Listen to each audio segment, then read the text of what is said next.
Hi guys, welcome to another episode of the Coffee Conversation Show, powered by the Emerging India Forum, TIF, and our technology partner, Prime Infotech Solution.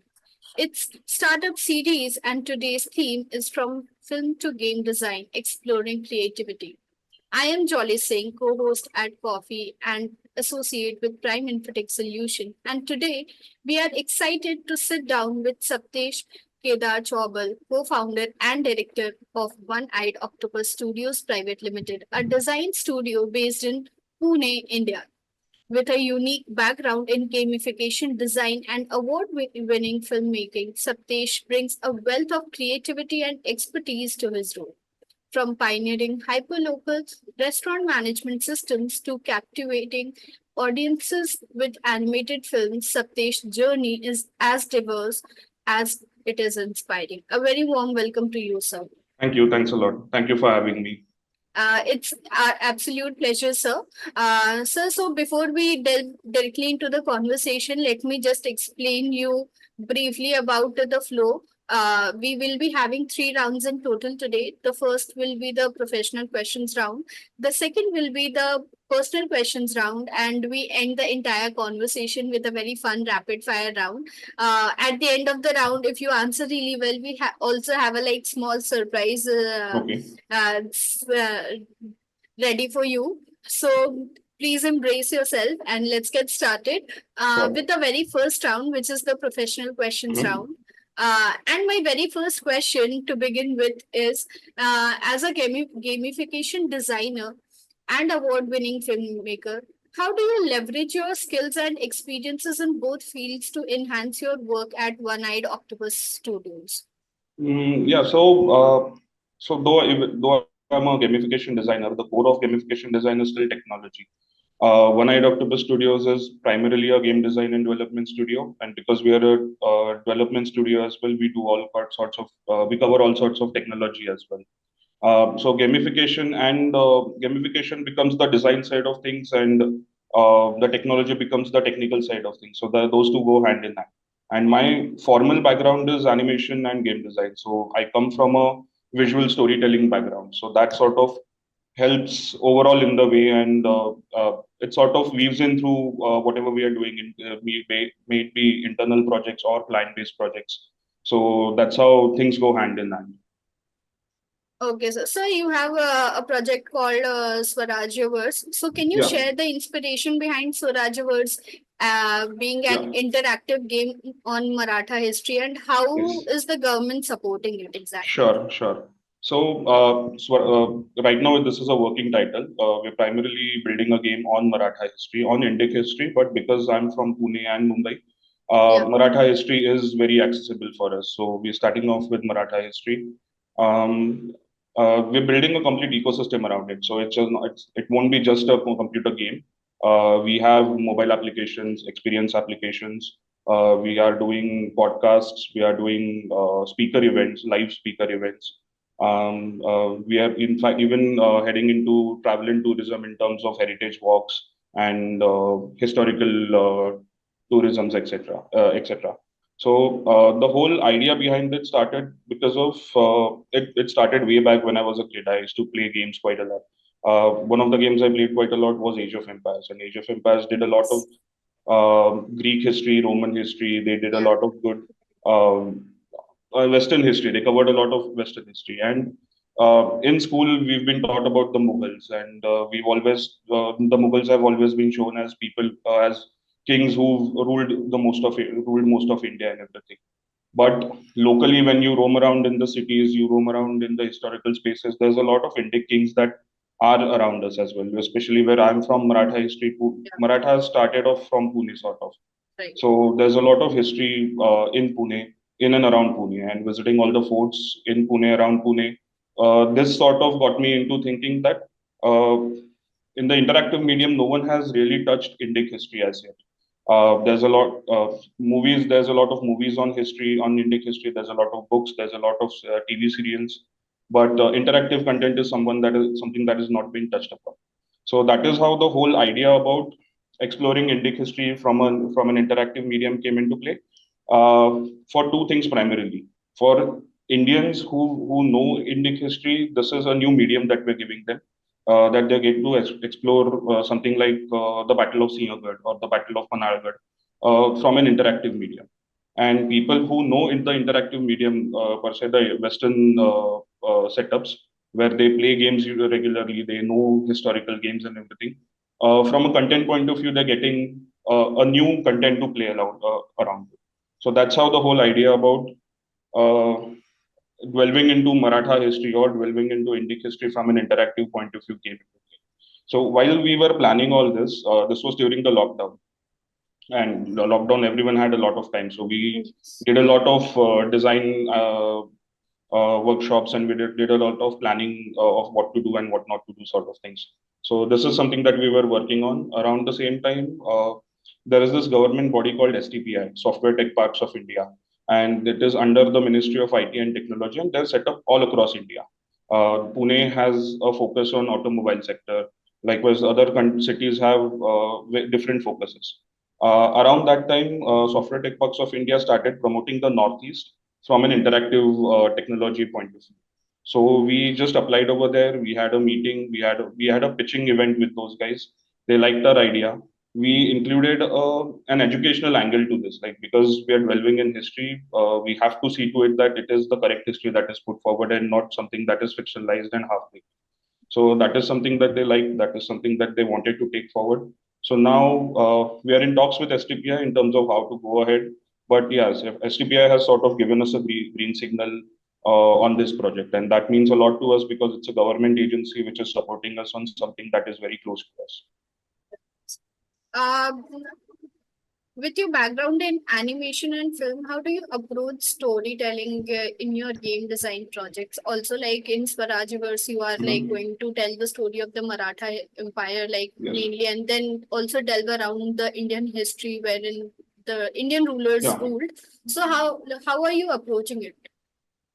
So the good thing about the whole setup is that we have a very good team. We have a very good team of core. The core is pretty strong. So Vivek Vasudevan and Aniruddha Zohekar are two partners of mine who are designers. They are the game designers. My background, because it comes from a visual storytelling point of view, I focus more on the storytelling side of things.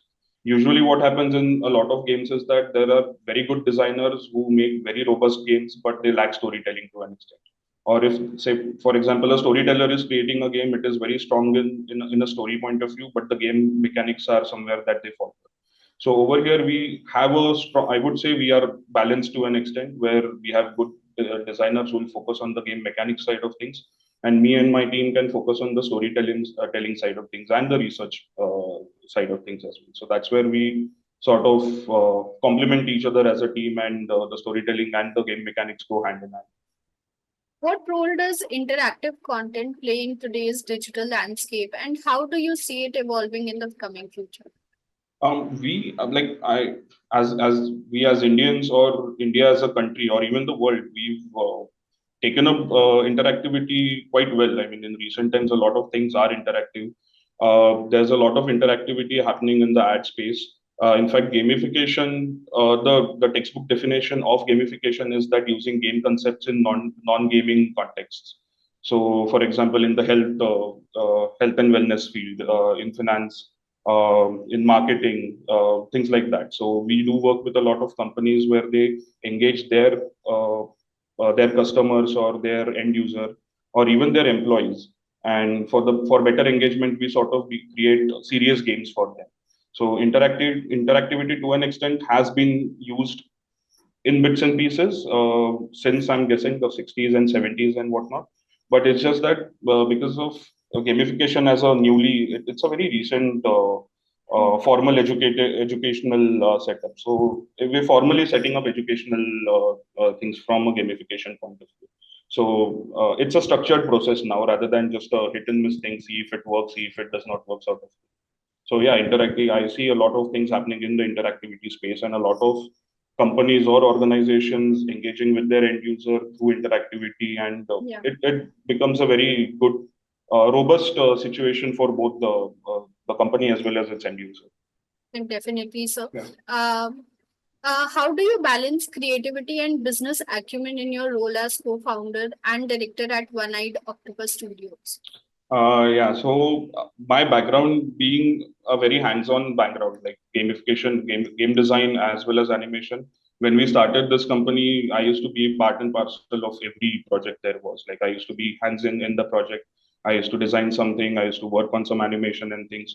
Over the time, I sort of learned, and this was because of one of our partners who comes from a hardcore business background, that putting your hands in each and every project is not a very a user-friendly thing to do for a person who's running a business. So now I sort of delegate.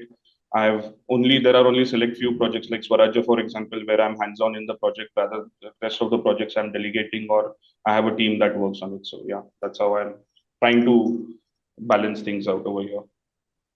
So like you mentioned about delegation. So what do you think, like, when you are like expert on something, or when it's your vision in like creating a project, it's very hard to delegate and rely on somebody to make sure that your vision will be fulfilled by the other person, and you tend not to delegate a lot of work, but at the end of the day you have to. So how do you Yeah. go for that? No, see, it happens at times that you have to micromanage or you end up Yeah. micromanaging. But yeah, I try to avoid that as much as possible. If there is a project and there is a team defined for that project, there is a project head. I let that person take all the decisions. And yeah, I mean, rest of the things. Once the project is over, there is a postmortem phase that happens where we delve into what went wrong, what went right in the project. That is when we discuss. But yeah, right now we don't try to micromanage. Okay. With your extensive list of awards and nominations for projects like Kacho Achha, Gadulo, yeah. So how do you stay motivated to continuously push creative boundaries? yeah, so that is just one film with few awards. I mean, there's for a lot of time. There's a lot of Yeah. projects. There are a lot of awards to be won, a lot of places to reach. So yeah, I'm very much motivated, and yeah, looking forward to the next film. Looking forward to the next game. In fact, we're working on one animated short film right now, so we'll be soon Okay. be sending it out to various film festivals. So that's on the Great. cards. Oh, great. Can you tell us about a project that challenged you the most, and what Mhm. lessons did you learn from it? So there was one specific project during the lockdown. We were working on the real money gaming website, your typical card games where Yeah. actual money is involved, borderline gambling games, but skill-based gambling games. That was a first for us working on real money gaming. Plus, during the lockdown, this started just when the lockdown started. So shifting from a hands-on office setup to a more work from home setup was difficult. So Right. that was quite challenging. Plus the client was also quite demanding, which is completely understood. End of the day, the project didn't go as planned, but yeah, there was a lot of learning in the project, and yeah. So yeah, one of the most difficult projects that we worked on. Primarily, I feel that was because of the Shift sudden shift from due to office work to COVID-19. work from Yeah. home. Yeah. Okay. So, what is the scope of work for gamification in India, according to you? Because the being making a game popular, as much popular as the Western games are, even Mhm. among the today's youth and children, like what is the scope of work that you are looking forward to, and how are you looking forward to expanding the interests among the youth and children, since like they are most inclined towards the western ones? So yeah, gamification is different and games are different. So Yeah, yeah. gamification becomes a more technical sort of setup, serious games and everything. Right. It is still in a very nascent stage. But when it comes to games, when it comes to Indians as a Games. whole consuming and playing games, Yeah. I think we're very much there. It's just that one good thing that I'm seeing is that we are seeing a lot of Indian companies coming up with their own games. A lot of Indian companies using Indian mythology or Indian history or things like that in creating games. So that is one very positive thing that is happening as compared to a lot. So a lot of Western games are consumed in India, be it mobile, be it on Yeah. PC, be it on consoles, whatever. I mean, But now I'm seeing this since the last 7 to 8 years. A lot of Indian companies are coming up. They're coming up with good games. They're coming up with good stories. They're coming up with good desi content, so which is more relatable to us as a community. So yeah, I mean that is happening, and there's more things, interesting things that will happen in the future.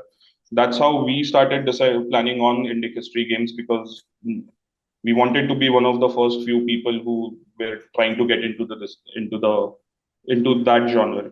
So Okay. yeah. Same question goes for the animated movies also, since you are into directing Hmm. short animated movies. Hmm. So how do you see like making the Indian animated movies popular to the extent of what the Western animated movies become nowadays? It is consumed between both the adults and the teenagers and the children. So how do you look forward to it? Because yeah, the disparity here like is quite a lot. Even for a preference, even I would like, I am into like watching animated movie, and I slightly prefer like watching Inside Out and other Yeah, movies like better than as the compared to those. any Yeah, Indian content that's coming out. exactly. So Um, yeah, so we are getting there, but we have to understand one thing: the Western animation market has been there since the 1940s or 50s.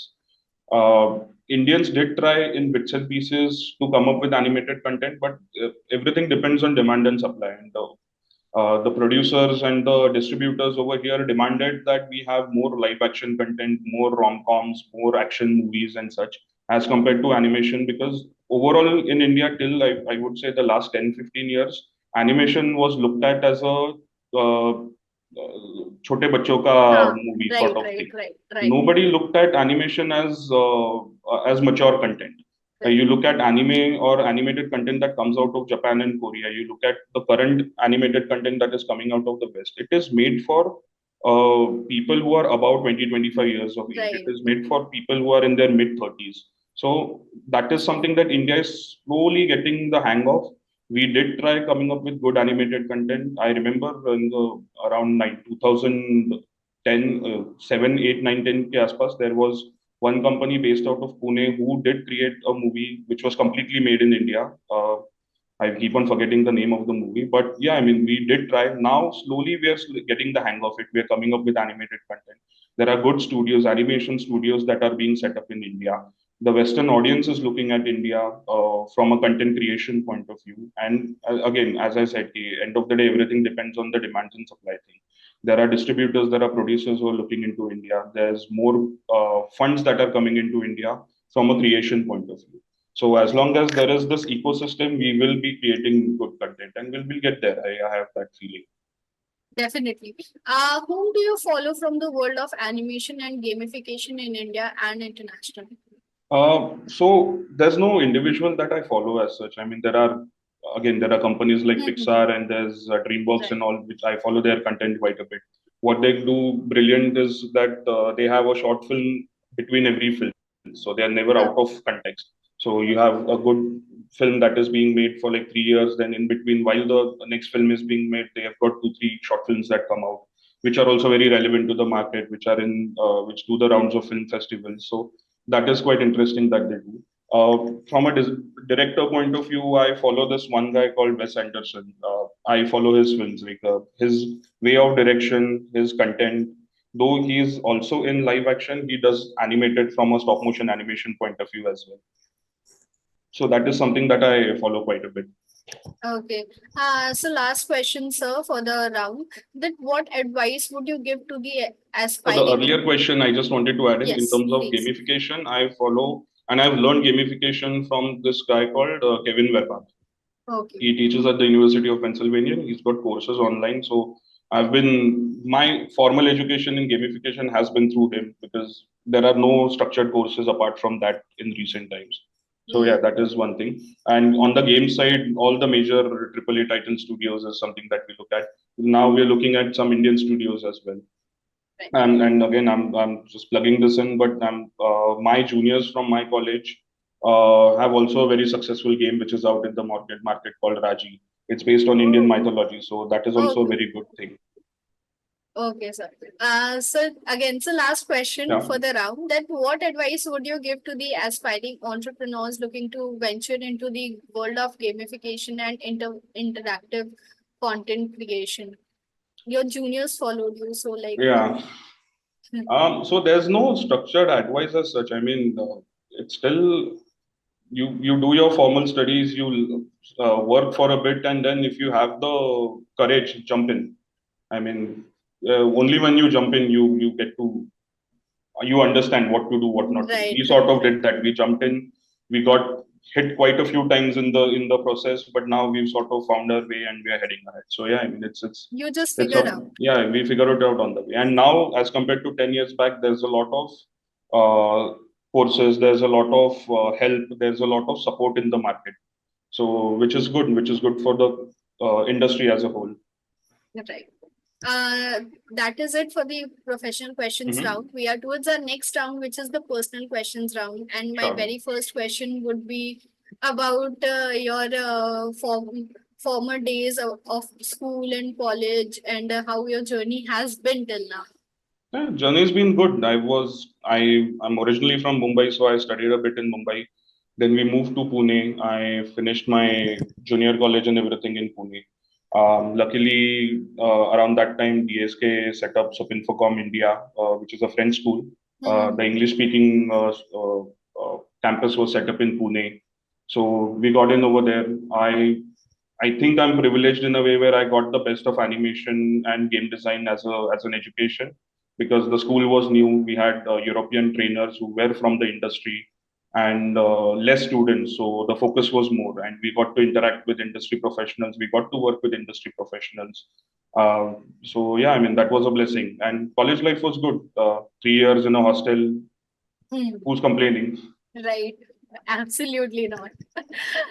So how did the storytelling and design came into the picture?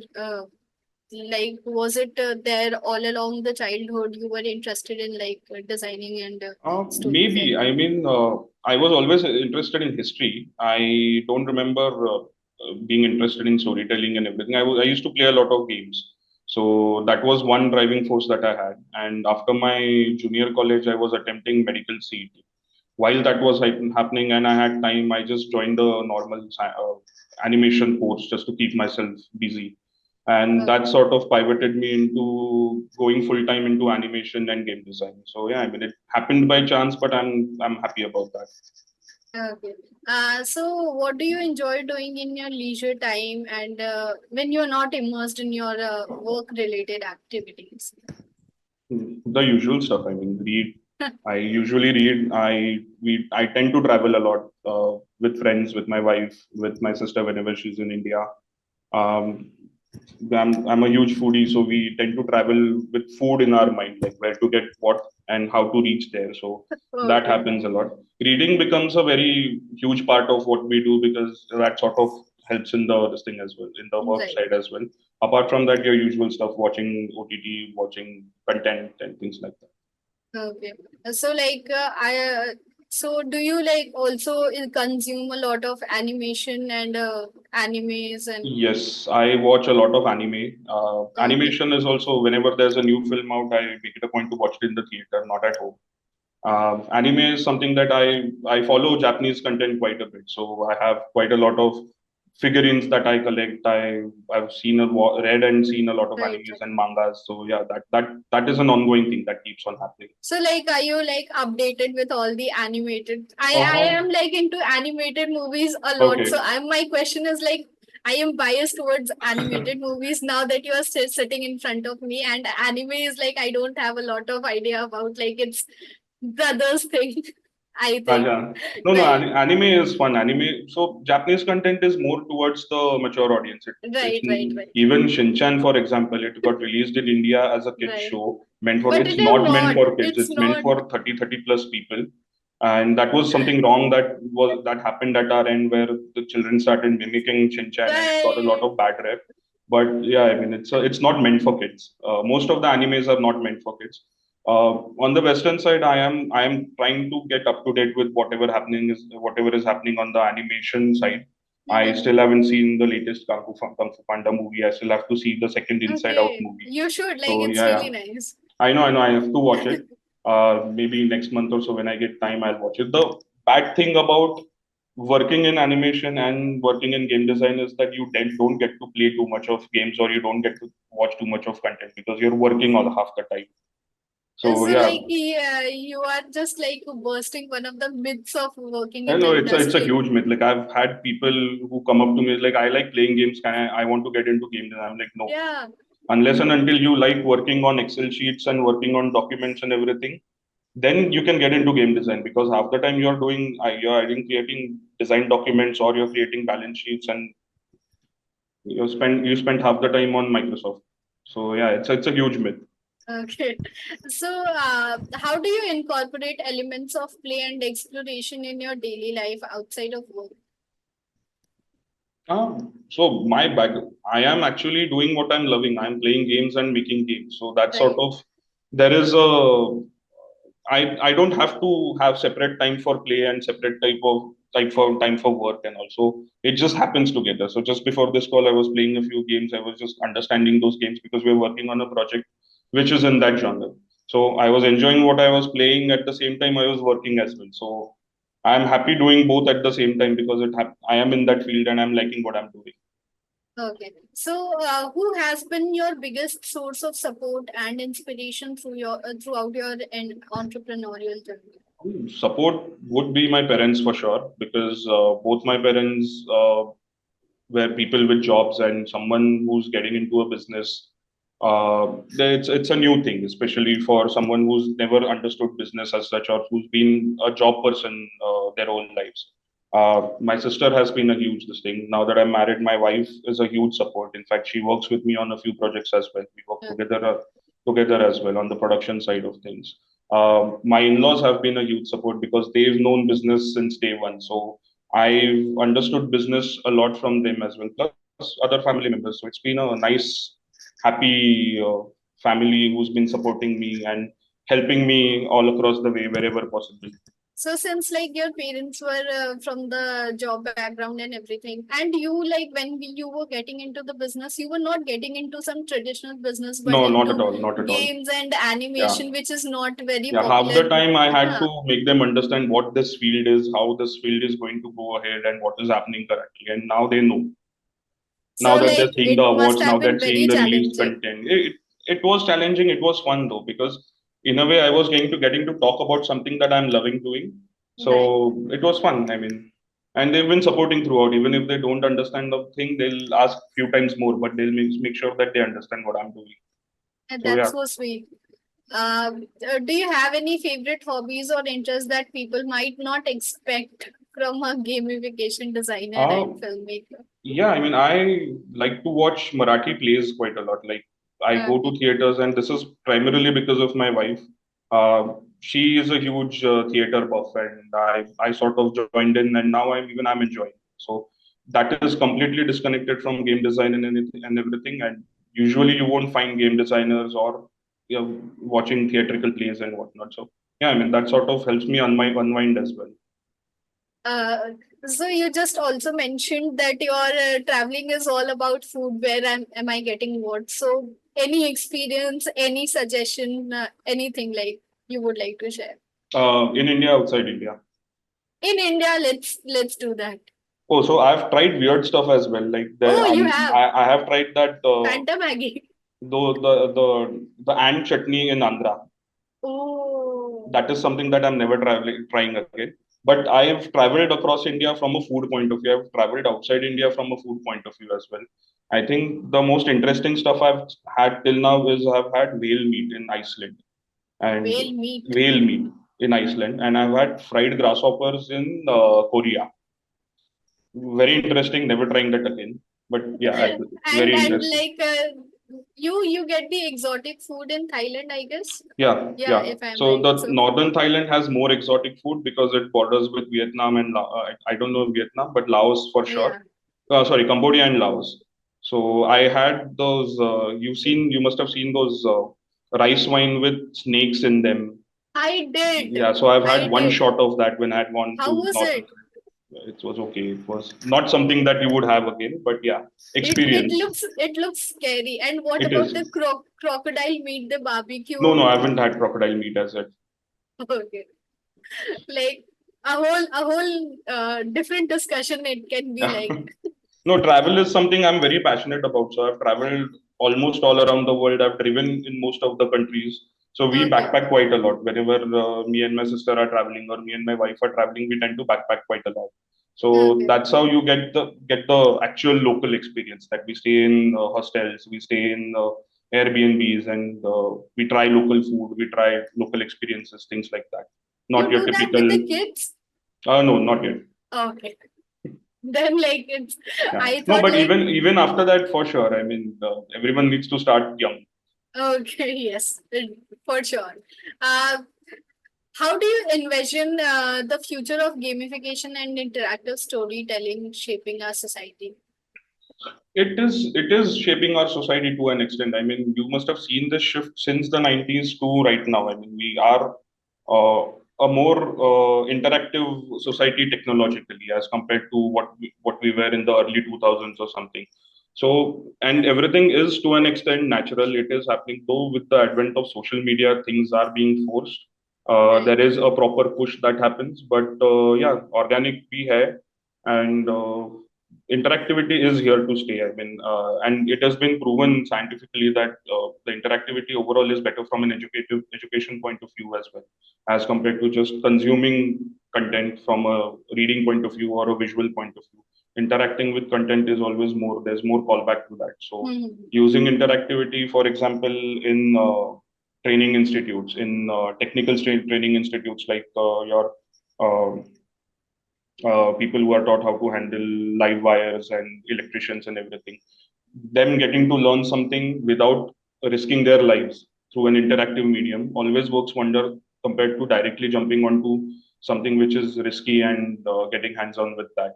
So, interactivity, if used properly, is a huge boon to the society, I feel. Definitely, and also like to add to the list is like the newer generation parents are like quite a lot into like getting their children, the small children that who are like 1 or 2 years old, getting engaged in them into interactive learning and things. Yeah. Though I am skeptical about getting young kids and connected with screens at a very young age. I'm not Mm-hmm. a huge proponent of that. Right.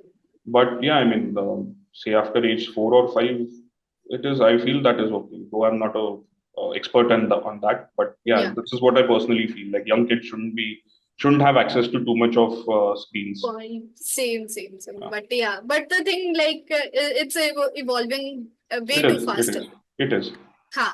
Uh, what's one piece of advice you would give to your younger self when starting out in the industry? Be more patient. Right. So we are that's it for the personal questions round. We are towards the Okay. last round, with Okay. yes, which is the rapid fire round. So you have to be like very quick while answering. Mm-hmm. Okay, and let's get started. As mentioned that at the end of the round, if you answer really well, we have a small surprise scheduled for you. So let's get started. And coffee or tea? Coffee.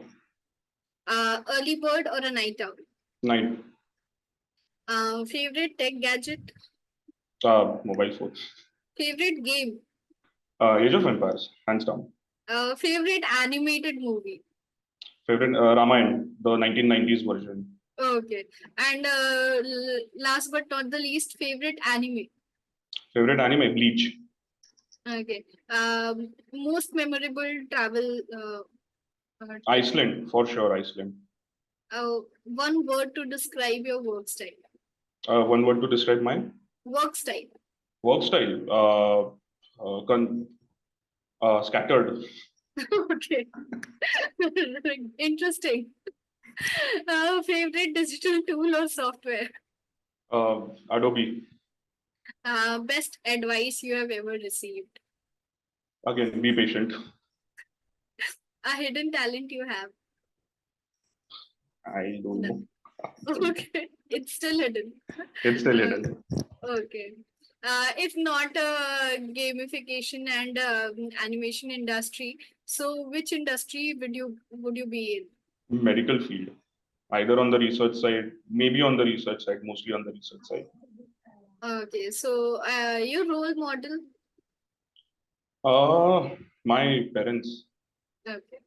So that is it, and it was great. You did really well.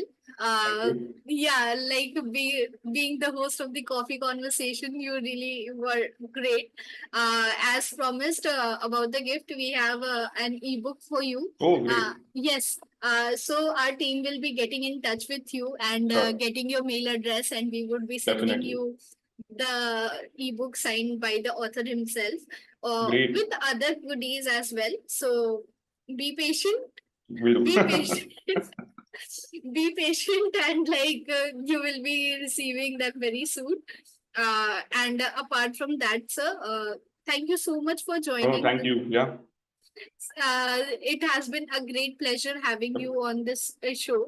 And I hope you enjoyed this as much as we I did did. I having did. you on Yeah, this. this was fun. Yeah. Same here, sir. I also again thank you for taking your time out of your busy Thank you. schedule to having this session with us. You already invested a lot of time which you were not supposed to like invest with us. Thank you for bearing with us and No, no issues at being all. supportive Yeah. throughout this entire session. So thank you so much. Thank you. And for our audience, please stay tuned to watch this and many other interesting conversation episodes on our YouTube channel, The Coffee Conversation Show. Please subscribe to the channel. Look forward to another interesting coffee conversation with yet another interesting speaker. Thank you all for joining. Thank you so much. Thank you. See you. Bye bye.